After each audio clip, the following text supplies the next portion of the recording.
Merci Roland, merci mes amis. Je suis pour la première fois invité à Synthèse Nationale et j'en suis ravi. Merci donc à Roland. Roland qui a dû, non pas par hasard, prévoir de le faire dans l'espace Jean Monnet pour parler de l'Europe, mais c'est quand même, il faut quand même le noter. Jean Monnet, qui est l'artisan de cette construction des États-Unis d'Europe, vous savez, c'est l'idéologie qui prévalait depuis plus de 50 ans, après-guerre même, à cette prise de possession des États-Unis d'Amérique pour faire un nouveau continent des États-Unis d'Europe, et il fallait bien des artisans pour mettre en place cette situation-là. Ils y sont arrivés, en partie, ils n'ont pas encore achevé leur stratégie. Je pense que ça demandera encore une petite dizaine d'années pour que la population vienne applaudir la construction de cet États-Unis d'Europe. Mais ils y ont déjà beaucoup avancé dans plusieurs domaines. Dans l'agenda politique, alors en 5 ans, vous savez, j'ai pu étudier très précisément ce qui s'est passé et l'évolution que nous avons subie en France notamment. Moi, je vois deux périls majeurs dans cet agenda politique. Le premier, c'est le krach financier qui est déjà là. Je ne sais pas si les gens réalisent bien, mais ils sont en train de tuer le régime capitaliste. Comment et de quelle manière? D'abord, vous savez qu'il y a eu le premier coup de semonce en 2008, que nous-mêmes nous avions annoncé quelques mois auparavant. Et puis, depuis, les choses ont empiré. De quelle manière? Eh bien, la dette mondiale, qu'elle soit publique ou privée, a de peu ou prou plus que doublé. Aujourd'hui, l'ensemble des pays de l'Occident, parce que moi je distingue quand même l'Occident des autres grandes nations comme le Brésil, la Russie, l'Inde, la Chine et les autres pays de cette envergure qui sont en train de prendre le pas sur l'Occident, eh bien, l'Occident s'est enfoncé depuis une bonne dizaine d'années avec une dette gigantesque qui est grosso modo 3 fois supérieure à l'économie réelle que nous pouvons constater à l'heure actuelle dans le monde. Alors, qu'est-ce qui se passe concrètement? C'est au niveau des marchés financiers. Vous savez que nous sommes dépendants depuis les années 73-74 des marchés financiers qui financent le développement de la France par le déficit et par la dette. Nous sommes officiellement, je dirais, à un niveau de 2300 milliards d'euros de dette. Pourquoi je vous parle de ça? Parce que quand vous êtes dépendant des marchés financiers et que ces marchés financiers vous amènent à appliquer des taux d'intérêt négatifs, ce qui est tout à fait récent, ça a 18 mois à 2 ans, eh bien, vous inversez le capitalisme. C'est-à-dire que, pour vous donner un exemple, la France, si elle emprunte 10 000 euros, sur 10 ans à moins 1%, elle devra rembourser à la fin de ces 10 années 9 000 euros et non pas 10 000 euros. Ce qui veut dire que pour ceux qui prêtent, c'est de la destruction de capital et de la destruction de richesse, et que ça ne pourra pas durer aussi longtemps que les impôts, si j'ose dire.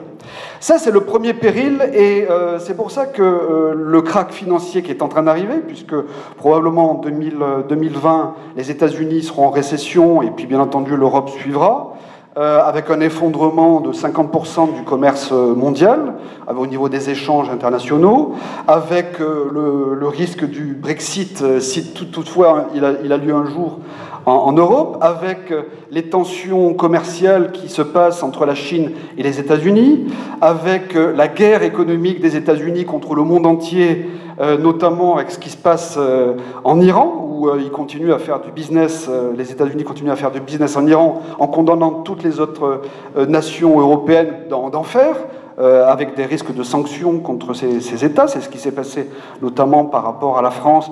Et puis, je donne un exemple, c'est le PSA qui ne peut plus vendre de véhicules en Iran de par les sanctions des États-Unis.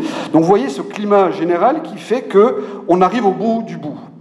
Et alors, dans cet agenda politique, moi je dirais que ce krach financier qui est déjà là et qui va frapper tôt ou tard, eh bien c'est plutôt une bonne nouvelle de mon point de vue, parce que ça va être en quelque sorte le catalyseur, ça va être la mèche qui va s'allumer, l'étincelle dans la poudrière qui va permettre, si vous voulez, de faire voler en éclats la construction de l'Union européenne telle qu'ils ont fait depuis 25 ou 30 ans, et qui va nous permettre, probablement sur les débris qui ont été causés par cette crise, pouvoir reprendre le contrôle politique de notre destin, et notamment pouvoir réinstaller l'indépendance de la France.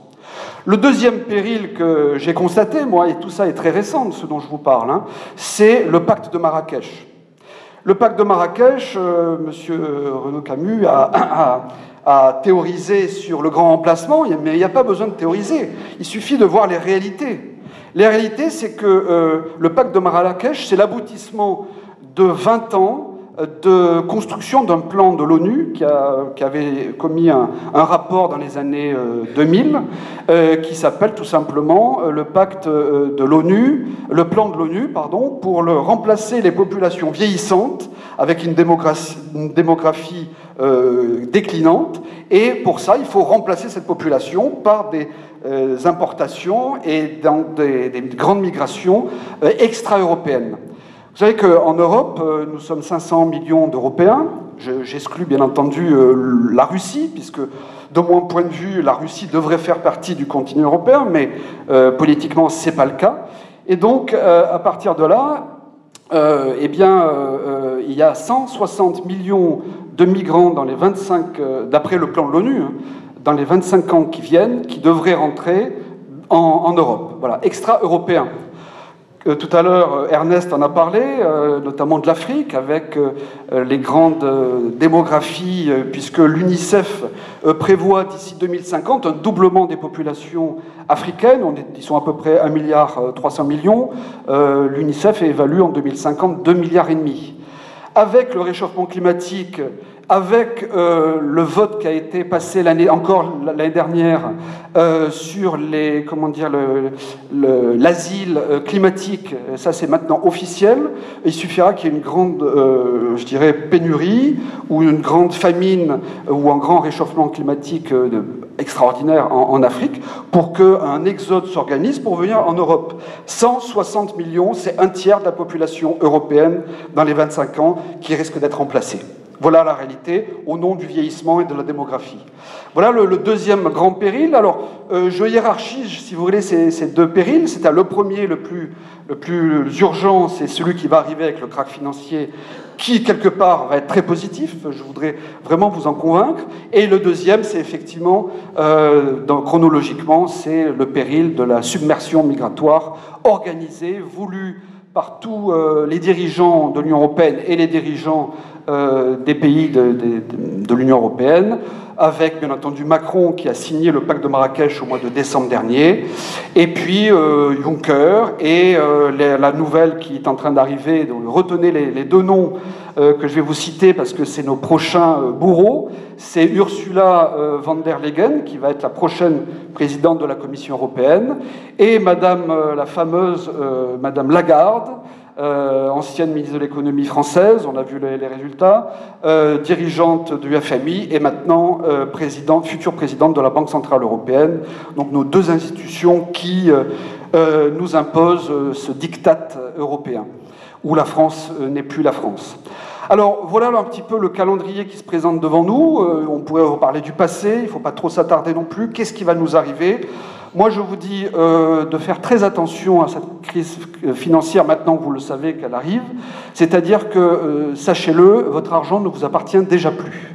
Si vous avez quelques économies en banque, si vous avez quelques économies dans les contrats d'assurance vie, l'Union européenne a, depuis 3 ans maintenant, installé une directive, on va dire, répressive, qui s'appelle l'Union bancaire. Retenez bien le nom.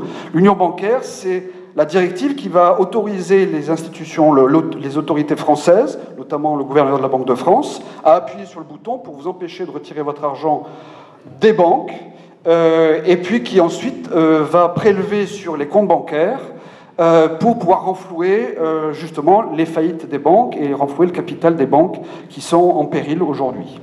Ça, c'est le premier élément. En France, on fait toujours du zèle. Vous avez également la loi Sapin 2 avec l'article 49 qui va autoriser sur les contrats d'assurance vie, même chose, à bloquer dans un premier temps l'argent et dans un deuxième temps renflouer les compagnies d'assurance vie qui souffrent extrêmement de la situation actuelle avec les taux d'intérêt négatifs. Donc vous voyez, tout ça, c'est très, très pragmatique, concret. C'est ce qui va arriver dans les semestres qui viennent.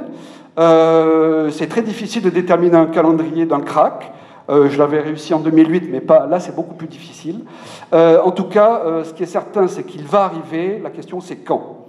Voilà, donc les solutions existent. Moi, j'ai beaucoup travaillé avec mes équipes sur une alternative que j'ai baptisée, donc une alternative à l'Union européenne fédérale. C'est une Europe des patries avec le modèle institutionnel qui s'appelle l'Alliance européenne des nations, qui permet de reprendre le contrôle en France et dans toutes les nations européennes, bien entendu, comme l'Italie, l'Espagne, la Grèce, etc., partout, reprendre le contrôle sur les institutions qui nous ont carrément volé, avec le consentement, bien entendu, de nos dirigeants depuis 40 ans, qui nous ont volé l'ensemble de nos souverainetés. Il suffit simplement d'aller négocier avec les institutions et de faire le bras de fer politique et de reprendre le contrôle en France.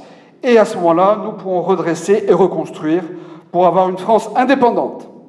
Merci.